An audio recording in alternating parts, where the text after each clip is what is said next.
Herkese salam, hörmətli müəllimlər, əziz şagirdlər. Bugünkü dərsimiz sadə cümlənin şəxsi görünövləridir.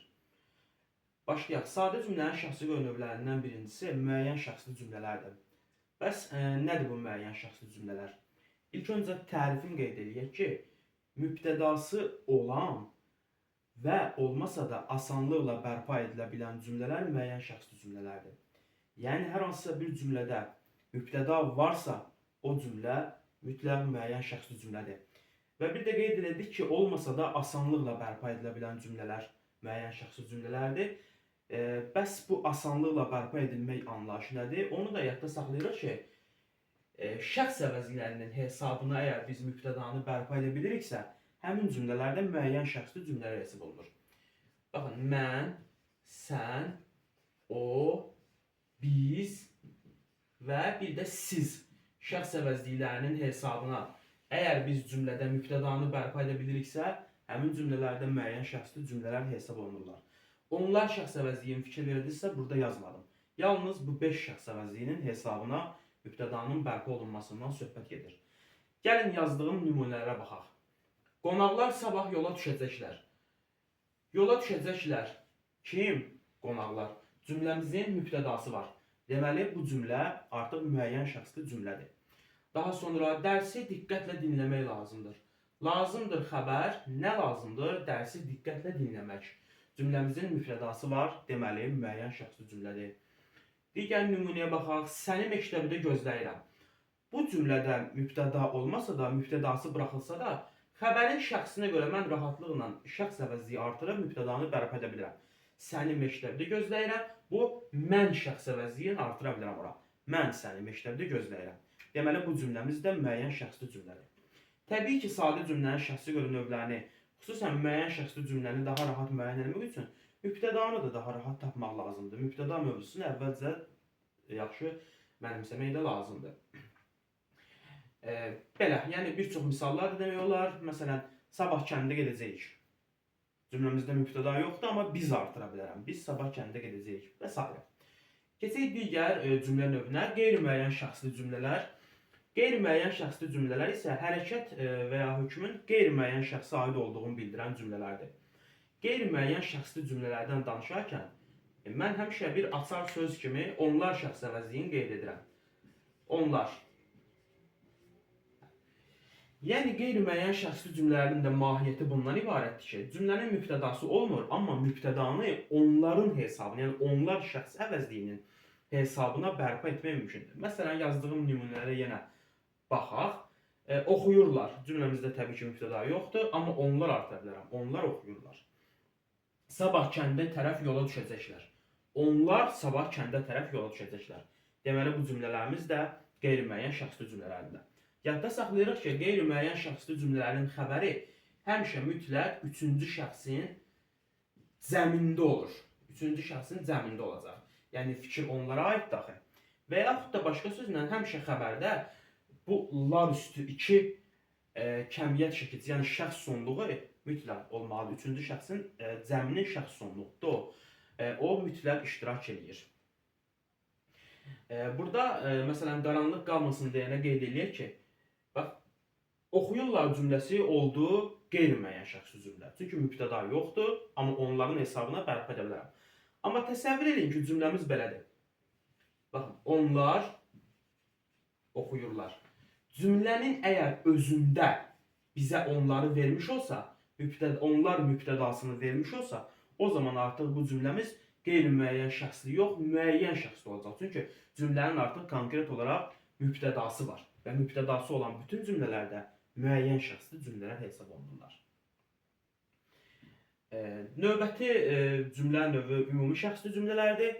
Ümumi şəxsli cümlələrdən də tərif olaraq qeyd edə bilərik ki, hərəkət və ya hökmün, yəni fikrin qısacası hamıya, hər kəsə aid olduğu cümlələrdir. Bir ümumiləşmiş məzmun ifadə edən cümlələrdir. Ümumi şəxsli cümlələr daha çox atalar sözləri və məsəllərlə ifadə olunurlar. Amma burada da yadda saxlayırıq ki, bütün atalar sözləri heç də ümumi şəxsli cümlə deyirlər.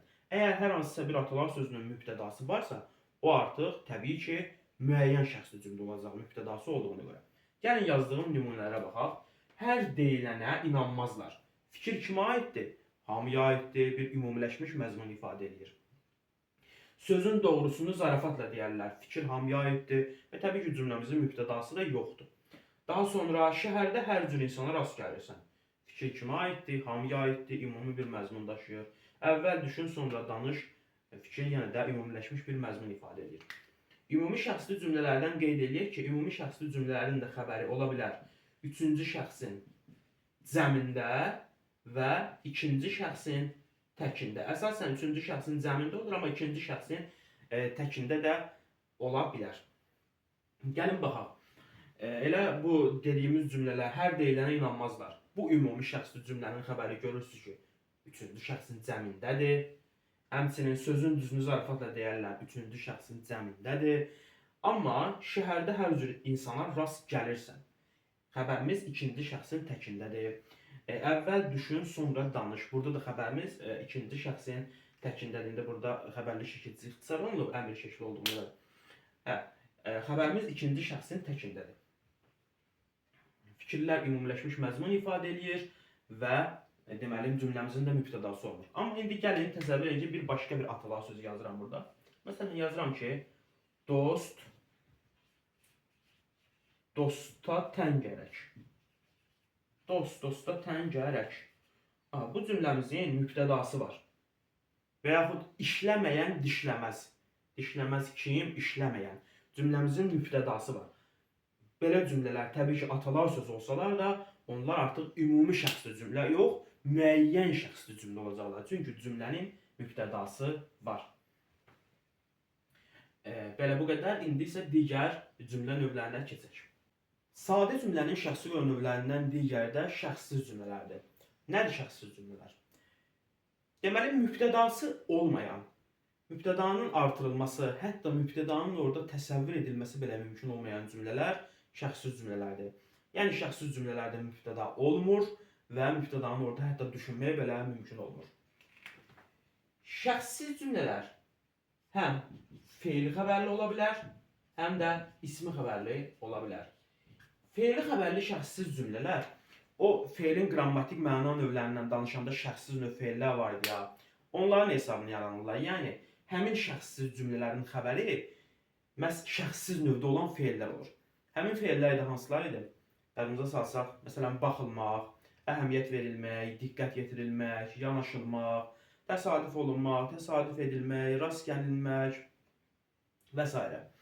Həmin şəxssiz növ feillərin hesabına şəxssiz cümlələrin, feili xəbərli şəxssiz cümlələrin xəbəri formalaşır. Gəlin yazdığımız nümunələrə baxaq. Maraqlı filmə baxıldı. Baxırıq, baxıldı nəyə, filmə, hansı filmə maraqlı? Bu cümləmizdə mübtəda varmı? Yoxdur. Artıra bilərəmmi mübtəda? Mümkün deyil. Onu belə artırsam, yaxşı, o maraqlı filmə baxıldı. Burada da o yenə təyin olacaqdır. Yəni, mübtədanı burada düşünmək mümkün deyil. Və yaxud həmin məsələyə diqqət yetirilir. Diqqət yetirilir nəyə, məsələyə, hansı məsələyə, həmin məsələyə. Mübtədanı orada artırmaq, mübtədanı düşünmək mümkün deyil. Və yaxud digər bir nümunəmiz, şəhidlərin qisası alındı. Burada səhv eləməyək, yəni alındı nə, şəhidlərin qisası. Belə yanaşa bilmərik bu cümləyə, çünki qisas almaq frazeoloji birləşmədir. Qisası alındığını mən parçalaya bilmərəm və şəhidlərin sözündə də yəlik al, yəliyin də mənsubiyyəti burada, bunu da ayıra bilmərəm. Cümlə üzvlərinin təhlil qaydasıdır. Yəni, deməli, bu cümləmiz də yalnız xəbərdən ibarətdir. Bütöv bir xəbərdən ibarət olan bir cümlədir. Bu cümləyə də təbii ki, mübtəda artıra bilmərəm. Bunlar oldular, bu dediyim misallar oldular, feili xəbərli şəxssiz cümlələr. İndi digər yazdığım misallar, daha doğrusu elə məsələn bu dördüncü də. Mənim çalışqan uşaqdan xoşum gəlir. Ayıra bilmərəm, mənim xoşum. Yəlik al, mənsubiyyəti burada ayıra bilmərəm. Xoşum gəlir də frazeoloji birləşmədə bunu da ayıra bilmərəm. Bütöv xəbərdən ibarət olan bir cümlədir. Və şəxssiz cümlədir təbii ki. Digər nümunələrimiz isə, yazdığım nümunələr isə ismi xəbərli şəxssiz cümlələrdir. Baxaq, gözəl bir yaz axşamı idi. Yaz axşamı idi, gözəl təyinimiz. Başqa, yəni mübtəda yoxdur, artıra bilmərəm. Və yaxud tezdir, nə vaxt hələ. Zəflik xəbər, mübtəda yoxdur, mübtədanı burada düşünmək mümkün deyil. Çox vaxt şəxssiz cümlələrdən sual verərkən, məsələn, soruşa bilər ki, yəni testlərdə də hansı şəxssiz cümlə yalnız baş cümlələrdir, yəni yalnız xəbərdən ibarətdir. yaxud tərkibində ikinci dərəcəli üzv varmı, yoxmu? Baxın, bunları soruşa bilər. Yəni, məsələn, bu cümlənin tərkibində ikinci dərəcəli üzv var. İkinci dərəcəli üzvün olduğu, iştirak elədiyi şəxsiz cümlədir. Bu da ikinci dərəcəli üzvün iştirak elədiyi şəxsiz cümlədir. İndi burada, məsələn, bunu silsək, yəni yaz axşamı idi. Yalnız xəbərdən ibarət şəxsiz cümlədir. Məsələn, bu yalnız xəbərdən ibarət şəxsiz cümlədir. Bu da yalnız xəbərdən ibarətdir. Digərlərində isə ikinci dərəcəli üzvlər iştirak edirlər. Belə nümunələr bizdən soruşa bilər. Yəni, testlərimizdə biraz bunlara da diqqətli olmalıyıq. Növbəti cümlə növü, yəni şəxsiz cümlələr haqqında danışdıq. Şəxsiz cümlələr sadəcə cümləni düzgün təhlil edib, düzgün yanaşıb, mübtədanın olub-olmadığına fikir vermək lazımdır. Mübtəda yoxdur, artıra da bilmiriksə, bu da mümkün deyilsə, belə cümlələr şəxsiz cümlələrdir. Növbəti cümlələr adlıq cümlələrdir, rahat bir cümlə növüdür. Deməli, adlıq cümlələr mübtəda əsasında formalaşan cümlələrdirlər. Belə deyək də, bu cümlələr bizim alışdığımız tip cümlələr deyirlər. Yəni, cümlənin xəbəri olsun, xəbərli şəkilçisi olsun, yox, belə şeylər olmur bunlarda. Adlıq cümlələr mübtəda əsasında formalaşır. Əsasən bədii əsərlərdə, xüsusən dram əsərlərində, dram əsərlərinin remarkalarında istifadə olunur. Əsərdə obrazlılığı, emosionallığı artırmaq üçün istifadə olunan bir cümlə növüdür. Məsələn, bax, gözəl bir yaz havası. Vardı, oldu sənin adlıq cümlən. Cümlənin xəbəri yoxdur, xəbərli şəkilçisi yoxdur. Və yaxud dağ tərəfdən əsən sərin külək. Bəli, yəni, və yaxud Bakı, saat 19:00. Gördüyümüz kimi, adlıq cümlələrdirlər, bu cümlələrin xəbəri yoxdur, yalnız mübtəda əsasında formalaşan cümlələrdir. Bunların müəyyən edilməsi daha rahatdır, təbii ki. Bu cümlələrdə də, məsəl üçün, soruşa bilər bizdən ikinci dərəcəli üzv varmı, yoxmu? Bunlara da fikir verməliyik. Məsəl üçün, deyək ki, burada ikinci dərəcəli üzv var. Burada, məsəl üçün, burada ikinci dərəcəli üzv yoxdur. Yəni, hər hansı bir ikinci dərəcəli üzv yoxdur və s. Belə nümunələrdə fikir verik. Və sonuncu cümlə növümüz isə söz cümlələrdirlər. Söz cümlənin digər bir adı kimi də qeyd edə bilərik ki, biz üzvlənməyən cümlələr, yəni hər hansısa bir cümlə üzvü anlayışı bunlarda olmur. Baxın, nümunə yazmışam. Dərsə hazırsınızmı? Qayda deyirsiniz, bəli. Baxın, bu bəli, yalnız bu bəli bizim söz cümləmizdir. Deməli, söz cümlələr istifadə oluna bilərlər kümetin intiqsələr ilə, hansı kümetin intiqsələrlə, ədatlarla, təsdiq inkar ədatları ilə ifadə oluna bilərlər. Bəzi modal sözlərlə və bəzən nidalarla da ifadə oluna bilərlər. Dərsə hazırsınızmı? Deyirsiniz, bəli, söz cümlədir və yaxud bəli demirsən, deyirsən, əlbəttə, söz cümlədir. Bəzi məsələlərə diqqətli olar burada. Məsələn, deyirəm ki, dərsə hazırsanmı? Sən qayıdıb desən ki, bəli, hazıram. Artıq bu söz cümlə olmayacaq, söz cümlədən çıxacaq. Çünki burada artıq bizim bir xəbərimiz formalaşmış oldu. Yəni, bir üzvləndi, üzv var, cümlə üzvü var. Amma söz cümlələrdə üzvlənməyən olmalıdır. Bu məsələlərə diqqətli oluruq. Tutaq ki, deyirəm, dərsə hazırsanmı? Deyirsən ki, bəli, əlbəttə. Aha, əlbəttə də, yəni cümlə üzvü deyil, elə kümetin hissəsidir, modal sözdür. Deməli, bu da artıq elə söz cümlə olaraq qalacaq. Yəni, hər hansı bir yenə cümlə üzvü yaranmır ki, burada. Və yaxud deyirsən ki, bəli, əlbəttə dostum. Yenə də dostum da burada xitab olduğuna görə, hər hansı bir cümlə üzvündən söhbət gedə bilmədiyinə görə, bunlar da yenə də söz cümlə olaraq qalacaq.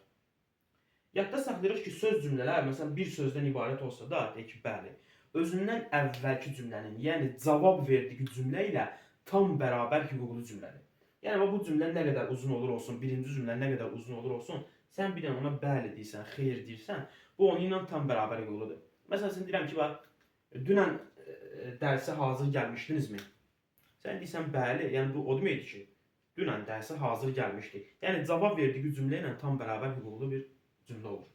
Yadda saxlayırıq ki, digər təbii ki, digər cümlə növlərdə təbii ki, ondan da əlavə həm adlıq, həm də söz cümlələr, bunlarda da bitkinlik intonasiyası olur. Bitkinlik intonasiyasının olduğunu yadda saxlayırıq. Yəni, adlıq cümlələr xəbər olmasa da, biz deməyək ki, bitkinlik intonasiyası da yoxdur. Yox, bitkinlik intonasiyamız var. Belə, indi isə mən bir neçə dənə cümlələr yazmaq istəyirəm, bir neçə cümlə yazıram və həmin cümlələrin hansı cümlə növünə aid olduğunu müəyyən edək birlikdə. İndi isə bir neçə cümləyə baxaq. Biraz daha diqqət tələb edən cümlələr seçib yazmağa çalışmışam. Baxaq, mövzunu daha yaxşı başa düşək. İlk cümləmiz rahatdır. Yıxılana balta vurmazlar. ümumi şəxsli cümlədir təbii ki. Çünki fikir hamıya aiddir, ümumiləşmiş məzmun ifadə eləyir. Mübtəda da yoxdur.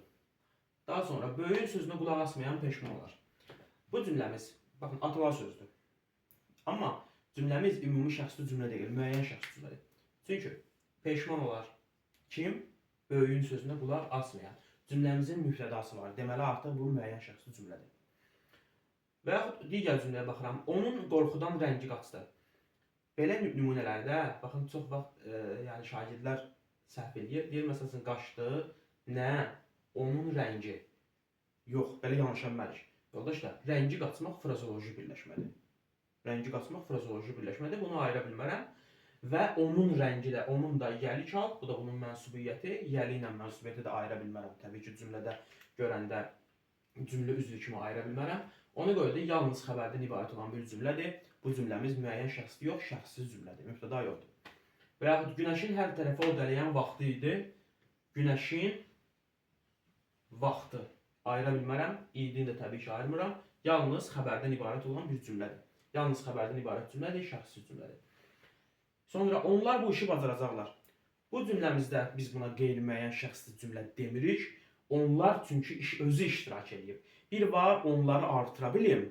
Onları artıra bilirəmsə, o zaman qeyri-müəyyən şəxsli cümlədir. Amma bu cümlədə fakt olaraq mübtədamız iştirak edib. Onların özü iştirak edib. Bu artıq müəyyən şəxsli cümlədir. Yəni cümlə olsaydı ki, əgər bu işi bacaracaqlar. Qeyri-müəyyən şəxsli cümlədir, amma onlar bu işi bacaracaqlar. Cümlədə mübtəda olduğuna görə müəyyən şəxsli cümlədir. Digər bir cümləyə baxıram. Onlar kəndə çatanda qaranlıq idi. Bu cümləyə də diqqətlə baxaq. Gəlin cümləni təhlil etsək. Qaranlıq idi, nə vaxt? Onlar kəndə çatanda.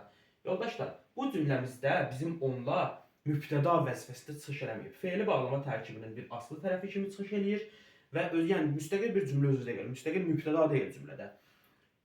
Cümləmiz zəflik və xəbərdən ibarətdir. Deməli, bu cümlədə şəxssiz cümlədir. Mübtəda yoxdur burada. Bərpa eləyə bilmərəm. Görürsünüz ki, yəni artıra bilmərəm də mübtəda artırmaq mümkün deyil.